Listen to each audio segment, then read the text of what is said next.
नमस्ते। आज के इस खास विश्लेषण में हम सीधे एक बहुत ही महत्वाकांक्षी, एक बहुत ही बड़े पैमाने की आर्थिक योजना में गोता लगाने वाले हैं। जरा सोचिए, क्या कोई राज्य अपनी पूरी की पूरी ग्रामीण अर्थव्यवस्था की तस्वीर बदल सकता है? आज हम बात कर रहे हैं उत्तर प्रदेश के वन डिस्ट्रिक्ट वन प्रोडक्ट यानी ओडीओपी मॉडल की, और इसे हम बिल्कुल गहराई से डिकोड करेंगे। अब सबसे बड़ा सवाल जो दिमाग में आता है वो ये है कि आज की इस तेजी से भागती ग्लोबल होती दुनिया में कोई भी अर्थव्यवस्था एक साथ 74 अलग-अलग स्थानीय पहचानों को कैसे बचा सकती है। मतलब एक तरफ आपको आधुनिक औद्योगिक विकास चाहिए और दूसरी तरफ अपनी प्राचीन सांस्कृतिक विरासत को भी जिंदा रखना है। ये एक बहुत ही सटीक संतुलन बनाने की बात है, राइट? तो इस पूरे कॉन्सेप्ट को समझना बेहद जरूरी है। ओडीओपी का जो मुख्य लक्ष्य है ना, वो एकदम साफ है। ये हर एक जिले को उसके अपने पारंपरिक शिल्प, उसकी अपनी खासियत के लिए एक ग्लोबल एक्सपोर्ट हब में बदलना चाहता है। इसका सीधा सा मतलब है स्थानीय उत्पादों को बढ़ावा देना, नए रोजगार पैदा करना और हमारी ग्रामीण अर्थव्यवस्था को एक ऐसा बूस्ट देना जो पहले कभी नहीं देखा गया। अब देखिए, यूपी में जिलों की संख्या बहुत बड़ी है और डेटा भी काफी ज्यादा है। इसलिए हमने इन सभी उद्योगों को समझने में आसान 5 हिस्सों में बांट दिया है। पहला, वस्त्र और कढ़ाई। दूसरा, मिट्टी, पत्थर और कांच। तीसरा, लकड़ी, धातु और इंजीनियरिंग। चौथा, कृषि और इको फ्रेंडली शिल्प। और आखिरी में पांचवा, चमड़ा, कालीन और कुछ बेहद विशिष्ट उत्पाद। तो चलिए शुरू करते हैं। तो बात करते हैं हमारी पहली कैटेगरी की, वस्त्र और कढ़ाई की परंपराएं। इसमें हम उन बेहतरीन कपड़ों और सुई धागे के कमाल को एक्सप्लोर करेंगे जो पूरी दुनिया को सजा रहे हैं। अगर आप जरी, जरदोजी और चिकनकारी के काम को देखें तो इसका एक बहुत ही विशाल और जटिल क्लस्टर तैयार हो चुका है। बदायूं और बरेली से लेकर सीधे लखनऊ तक ये सभी जिले अपनी सदियों पुरानी कला को पूरी मेहनत से जीवित रखे हुए हैं। इसी कड़ी में चंदौली, कासगंज, शाहजहांपुर और उन्नाव का नाम भी शामिल है, जहां की कारीगरी सच में बेमिसाल है। कपड़ा बुनाई के केंद्रों में भी आपको जबरदस्त विविधता देखने को मिलेगी। एक तरफ तो हमारे पास वाराणसी की विश्व प्रसिद्ध बनारसी साड़ी और ललितपुर की सिल्क साड़ियां हैं, तो वहीं दूसरी तरफ हरदोई और शामली में हाथ करघा यानी हैंडलूम के वो अहम काम हो रहे हैं जो हमारी पुरानी परंपराओं को आज भी धड़का रहे हैं। और हाँ, अंबेडकर नगर, बाराबंकी, इटावा और मऊ को कैसे भूल सकते हैं। यहाँ भी एक से बढ़कर एक टेक्सटाइल प्रोडक्ट्स तैयार हो रहे हैं। इसी टेक्सटाइल सेक्टर में कुछ जिले ऐसे भी हैं जिनका फोकस बड़े पैमाने पर रेडीमेड गारमेंट्स, खूबसूरत ब्लॉक प्रिंट्स और घर की साज सज्जा पर है। होम फर्निशिंग की बात करें तो बागपत और हापुड़ का नाम सबसे ऊपर आता है। फतेहपुर अपनी बेहतरीन बेडशीट्स के लिए मशहूर है। गौतम बुद्ध नगर बड़े पैमाने पर रेडीमेड कपड़ों के लिए, और फर्रुखाबाद तो खैर अपनी शानदार पारंपरिक ब्लॉक प्रिंटिंग के लिए हमेशा से जाना ही जाता है। चलिए अब बढ़ते हैं दूसरी कैटेगरी की तरफ, मिट्टी, पत्थर और कांच। यहां हम देखेंगे कि कैसे जमीन से निकलने वाले कच्चे माल को बिल्कुल लुभावनी कलाकृतियों में बदल दिया जाता है। ये जो मिट्टी और पत्थर के शिल्प की विविधता है ना, ये सच में शानदार है।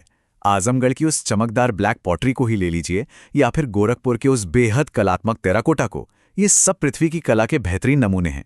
इसके अलावा बुलंदशहर की पारंपरिक पॉटरी, बांदा का वो अद्भुत शजर स्टोन क्राफ्ट और महोबा का स्टोन क्राफ्ट, ये सभी चीजें ऐसी हैं जो किसी भी घर की शोभा बढ़ा दें। और इन सब के बीच अपनी एक बिल्कुल अलग और जुदा पहचान के साथ खड़ा है फिरोजाबाद। ये सच में एक शानदार जिला है जो कांच के काम के लिए एक बहुत बड़े हब की तरह काम कर रहा है। पूरी दुनिया में इसे सिटी ऑफ ग्लास यानी कांच के शहर के नाम से जाना जाता है। यहाँ की शानदार चूड़ियां और सजावटी कांच का सामान बस देखते ही बनता है। अब रुख करते हैं हमारी तीसरी थीम का, लकड़ी, धातु और इंजीनियरिंग। अब हम भारी उद्योगों और उन कठोर चीजों की बात करेंगे जिनसे हमारे रोजमर्रा का बुनियादी ढांचा तैयार होता है। लकड़ी की बात हो और सहारनपुर की उस जटिल विश्व स्तरीय नक्काशी का जिक्र ना हो, ऐसा तो हो ही नहीं सकता। वहां से लेकर चित्रकूट के हाथों से बने लकड़ी के खिलौनों तक मास्टर बढ़ई और कारीगरों का एक पूरा नेटवर्क मौजूद है। बस्ती, बिजनौर और रायबरेली बेहतरीन वुडक्राफ्ट में एकदम माहिर हैं, और महराजगंज अपने टिकाऊ और शानदार फर्नीचर के लिए पहचाना जाता है। मेटल वर्क या धातु शिल्प की ये अविश्वसनीय रेंज आपको हैरान कर देगी। अलीगढ़ के मशहूर तालों और हार्डवेयर से शुरू होकर मैनपुरी की तारकशी कला, जिसमें पीतल के तारों की बेहद बारीक जड़ाई होती है, वहां तक का सफा कमाल का है। और मुरादाबाद को तो ब्रास सिटी कहा ही जाता है। साथ ही एटा की पीतल की घंटियां, संत कबीर नगर के पीतल के बर्तन और कानपुर देहात के एल्यूमीनियम के बर्तन इस बात का सबूत है कि यहाँ का धातु शिल्प कितना समृद्ध है। एक दिलचस्प तुलना देखिए, जो ये साबित करती है कि ये पूरी योजना सिर्फ प्राचीन कलाओं तक सीमित नहीं है। एक तरफ गाजियाबाद है, जो भारी इंजीनियरिंग के सामान और मशीनरी के पुर्जों के लिए जाना जाता है, तो वहीं दूसरी तरफ मथुरा है, जो हमारी आधुनिक दुनिया के लिए जरूरी नल और सैनिटरी फिटिंग का निर्माण कर रहा है। मतलब परंपरा और आधुनिकता दोनों साथ साथ। आगे बढ़ते हुए चौथी कैटेगरी में हम बात करेंगे कृषि अर्थव्यवस्था के रीढ़ की और देखेंगे कि कैसे खेतों से जुड़ी ये जैविक सामग्री स्थानीय व्यापार की सबसे बड़ी ताकत बन रही है। खाद्य प्रसंस्करण यानी फूड प्रोसेसिंग की इन महाशक्तियों को देखिए, ये सीधे खेतों से निकलकर ग्लोबल मार्केट तक पहुंच रही हैं। चाहे वो औरैया का शुद्ध देसी घी हो, अयोध्या और मुजफ्फरनगर का एकदम प्राकृतिक गुड़, या फिर सिद्धार्थनगर का खुशबूदार काला नमक चावल। बलरामपुर और गोंडा में दालों की प्रोसेसिंग हो रही है, जबकि हाथरस की तेज सुगंध वाली हींग और प्रतापगढ़ के आंवला उत्पाद हमारी ग्रामीण अर्थव्यवस्था को एक बिल्कुल नई ताकत दे रहे हैं। और यह बात सच में बहुत ही आकर्षक है कि अब सस्टेनेबिलिटी यानी पर्यावरण के अनुकूल चीजों की ओर कितना तेजी से बदलाव आ रहा है। केले के रेशे, गेहूं के डंठल और मूंज घास का इस्तेमाल करके इको फ्रेंडली सामान बन रहा है। प्रयागराज, अमेठी और सुल्तानपुर अपने मूंज उत्पादों के लिए फेमस हैं। कौशाम्बी और कुशीनगर केले के फाइबर के लिए, बहराइच गेहूं के डंठल के शिल्प के लिए और जालौन अपने बेहतरीन हस्तनिर्मित कागज के लिए मशहूर है। अब हम आते हैं अपनी पांचवीं और अंतिम कैटेगरी पर, जो असल में राज्य की सबसे खास और दुनिया भर में एक्सपोर्ट की जाने वाली चीजों की एक बहुत ही भव्य प्रदर्शनी है। ये हैं हमारे असली ग्लोबल हैवीवेट्स। आगरा और कानपुर नगर जैसे विशाल चमड़ा उत्पादन केंद्र हैं, और साथ ही हमीरपुर, जो चमड़े के जूतों के लिए जाना जाता है।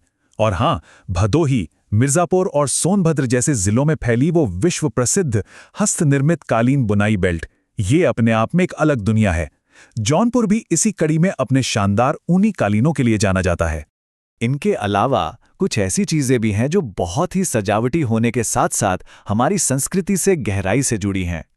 लखीमपुर खीरी और श्रावस्ती के सुंदर हस्तनिर्मित आदिवासी शिल्प को ही देख लीजिए, या फिर गाजीपुर की जूट की वॉल हैंगिंग, रामपुर का वो बारीक पैचवर्क, देवरिया के सजावटी उत्पाद और बलिया की हमारी पारंपरिक बिंदी या टिकुली, ये सब हमारी विरासत का बहुत अहम हिस्सा है। अब इस विविधता को देखिए, ये सच में आपको चौंका देगी। अमरोहा के ढोलक जैसे संगीत वाद्य यंत्र, पीलीभीत की सुरीली बांसुरी, झांसी के सॉफ्ट टॉयज, मेरठ से आने वाले एकदम पेशेवर खेल उपकरण और संभल का वो नाजुक जानवरों के सींग का शिल्प, ये साफ दिखाता है कि हर जिले की अपनी एक बिल्कुल अलग और खास महारत है, कोई किसी से कम नहीं। यहां मैं थोड़ा रुकना चाहूंगा एक ऐसी जगह का जिक्र करने के लिए जो अपनी खुशबू से सबको महका देती है, कन्नौज। ये पारंपरिक भारतीय इत्र बनाने की ऐतिहासिक राजधानी के रूप में बिल्कुल शान से अकेले खड़ा है। इसे भारत का इत्र शहर कहा जाता है, जो पूरी तरह से पारंपरिक और प्राकृतिक अत्तर बनाने के लिए ही समर्पित है। तो इन सभी बातों और इतने सारे डेटा को अगर हम एक साथ रखकर देखें, तो एक बहुत ही शक्तिशाली संदेश उभर कर आता है। यहाँ के हर जिले की अपनी एक अनूठी पहचान, परंपरा और शिल्प कौशल है। इन ग्रामीण कारीगरों की कला को पहचानना और उन्हें सीधे एक ग्लोबल मंच पर ले जाना, यही तो इस पूरी कवायद का असली मकसद है। और जाते जाते एक ऐसा सवाल जो हमें सोचने पर मजबूर कर देता है, क्या इस तरह से जिला स्तर पर सूक्ष्म और स्थानीय शिल्प कौशल को मजबूत करना, क्या ये दुनिया भर की अर्थव्यवस्थाओं के लिए भविष्य का ब्लूप्रिंट हो सकता है? क्या बड़े पैमाने पर फैक्ट्रियों से निकलने वाले एक जैसे सामान का यही असली और बेहतरीन विकल्प है? ये एक ऐसा सवाल है जिस पर हमें गहराई से विचार करना चाहिए। इस खास और जानकारी से भरपूर विश्लेषण में मेरे साथ जुड़ने के लिए आपका बहुत बहुत धन्यवाद।